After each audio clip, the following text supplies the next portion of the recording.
Come on in, welcome to Idled Out, where we talk all things Survivor. My name is Luke, and today we're talking about Survivor's most bizarre and unhinged product placement ever. Product placement's been on Survivor since Season 1, setting the template for decades of future reality television shows to embed not even thinly veiled ads for products and services right within the show, heck, sometimes even within the post-game reunion. And thank God they did. When it comes to product placement in Survivor, you honestly cannot lose. At best, it's non-invasive or creatively utilized. At worst, it's so over-the-top, blatant, and ridiculous that it's hilarious. It's those latter ones that we'll be examining today. In the continued quest to one-up itself, Survivor's had a lot of absurd product placement, so this is actually the second part of a two-part video, constituting the 5 most bizarre product placement moments ever in Survivor. What could be stranger than the Charmin Cafe or the Marshall's Lounge? Let's find out. All that said, let's dig into the 5 most bizarre product placement moments in Survivor history. At number 5 is the 7-Up Oasis, a reward in episode 8 of Survivor One World. I'm sure you're all familiar with the geographical concept of an oasis, a patch of fertile land that has water and vegetation, a slice of lush, green paradise in an otherwise inhospitable desert environment. I guess the tenuous connection between the flourishing greens of greenery and the pale, sickly green coloring of 7-Up was enough for Survivor to brand a spa with 7-Up everywhere as the 7-Up Oasis. Now, I'm gonna give credit where credit is due here. When reward winners Kim, Sabrina, Christina, Leif, and Michael actually arrive at the 7-Up Oasis, it's clear they went all out. There's a 7-Up branded chest full of 7-Up, a bucket full of 7-Up, bowls of lemons and limes are everywhere, and even the furniture is color coordinated in green and yellow. The Marshall's Lounge this ain't. I actually appreciate the amount of effort that went into creating this 7-Up Oasis. I guess if you're going to try and sell the 7-Up Oasis as a desirable reward, the Oasis part is gonna have to do some seriously heavy lifting. Even Leif is impressed. When we first got to this amazing, beautiful 7-Up Oasis, it was just shocking to see how it's seriously a resort. Would you believe that is 25% of Leif's confessionals? Wow, can't believe they purpled that guy. This turns out to be a pretty important reward in the grand scheme of things. Their brains and bodies refueled by 7-Up, Kim and Sabrina sneak off during the reward to craft a plan to eliminate Michael, which ultimately gives them full control of the game and carves them a path to the end with a bunch of passive and/or delusional players. 7-Up officially contributed more to the strategy of One World than the entire Monono tribe. 7-Up must have paid extra for this because the reward winners get to bring home the 7-Up chest, which just remains at camp long after the last 7-Up's been drank, worming its way into background shots for the rest of the season. I honestly love the 7-Up sponsorship in One World. They actually put in effort, and this charming retro logo is more fun, more interesting, and less racist than 75% of the One World cast. They honestly should have just put a bottle of 7-Up on the DVD cover over, like, Monica. Not only was it far more relevant to the season, it was in almost as many episodes. Oh wait, actually, more episodes. Well, let's fix that DVD cover. Much better.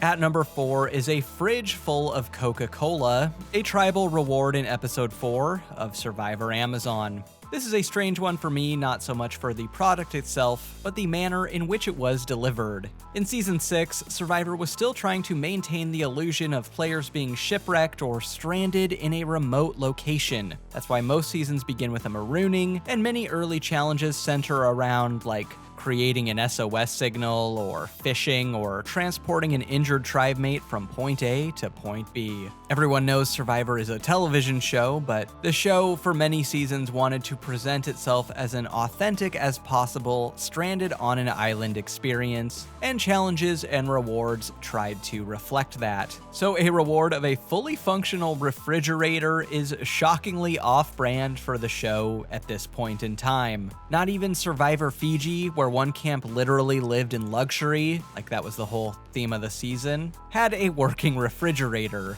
Even today, this would be super off-brand. You know, because fridges need electricity, and this is the Amazon jungle.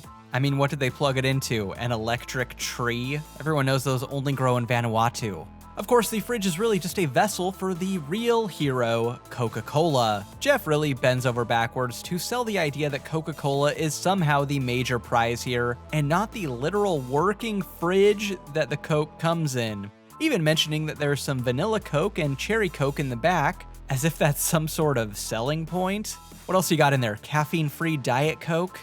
Tombaki wins the reward, and we get our mandatory Coke praising back at camp. The boys actually read the ingredients aloud, and in episode 5, a can of Coke saves the day after Alex injures his head, so money well spent on Coke's behalf, I suppose. But it's the weird off-brandedness of offering an entire fridge of Coca-Cola to take home that makes this so bizarre for me. The only thing stranger than a fully functional take-home fridge of Coke being an actual reward is this amazing POV shot from the Coke's perspective that we see when Dave first opens the fridge. Likely very similar to Jenna's POV at the Tribe Swap Summit next episode. We talk about your ass. Mine? At number 3 is Pringles and Mai Tais in episode 6 of Survivor Palau, one of 3 rewards that the poor Oolong tribe ever won. Now, outside of the Pringles and Mai Tais, this is actually an incredible reward, probably one of the best of the season. Swimming in a crystal clear lake full of thousands of stinger-free jellyfish seems like a pretty beautiful and humbling experience. Unfortunately, one must endure Pringles and Mai Tais beforehand, a combination of items that have never before or since been paired together. I mean, even the cast seems confused when Jeff announces the reward. The winning tribe will leave here, and you will board a very unique, one-of-a-kind Japanese boat. On board, you'll have Pringles and Mai Tais. Oh my God. Every time I watch this, I feel like I'm missing something. Like there's some crucial element to the Pringles Mai Tai puzzle that I'm just not connecting. Pringles, a salty, curved chip that comes stacked in a tube. Mai Tais, a tiki rum cocktail. What do they have to do with one another? Considering that the Tree Mail teaser only mentions Pringles and says nothing about Mai Tais, I can only speculate that they realized last minute that Pringles alone just weren't going to cut it as one of the last rewards before the merge, and so they raided Jeff's liquor cabinet in a desperate attempt for something, anything, to spruce up the snacking. Let me get some champagne. Making a strange reward even stranger is that the Pringles come printed with trivia about previous Survivor seasons. These Survivor Pringles were a real product that existed around 2004 and 2005, so there's obvious potential for decent cross-promotion, but it all falls apart in action. I'm not sure that Pringles branded Survivor trivia is the best idea for a reward on your first heavily recruited season. Like Stephanie's the only one on the Oolong tribe who's apparently even seen Survivor, easily answering the trivia while Bobby John, Ibrahim, and James each look more dumbfounded than the last. And even our resident Survivor trivia master can't muster up any enthusiasm for this part of the reward. The Pringles had questions about other Survivor seasons, which that was kind of neat. And we were all kind of like reading our questions, answering them, eating the Pringles. We all understand that neat is just polite person for lame, right? At number 2 is the film Gulliver's Travels, a post-merge group reward in episode 12 of Survivor Nicaragua. Now, if you don't remember this movie, I don't blame you. It came, it went, it left absolutely no cultural imprint, and this short clip of Dan in a giant chair is likely the film's only lasting legacy. Oh, look at him, he's wiggling his feet! At the final 9 of Survivor Nicaragua, the tribes are divided into 2 teams for a very strange reward challenge. The team which carries Jack Black through an obstacle course quicker wins. The reward? They get to see the upcoming Jack Black Crap-O-Rama. While I give them points for trying with the theming, this really feels beneath Survivor. This isn't Big Brother, it's Survivor. Yeah, what he said.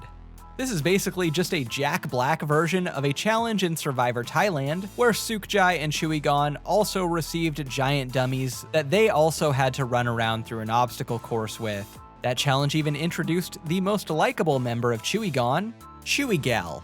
If the Nicaragua version of this challenge were just themed after the original Jonathan Swift novel, I think this would actually be pretty inspired and likely well regarded as a super unique challenge. Instead, we get Jack Black's likeness slapped on the challenge props in the ultimate debasement. Once upon a time, Survivor's movie rewards were actually thematically relevant, real movies, with no promotion tied to them whatsoever. Now we get this.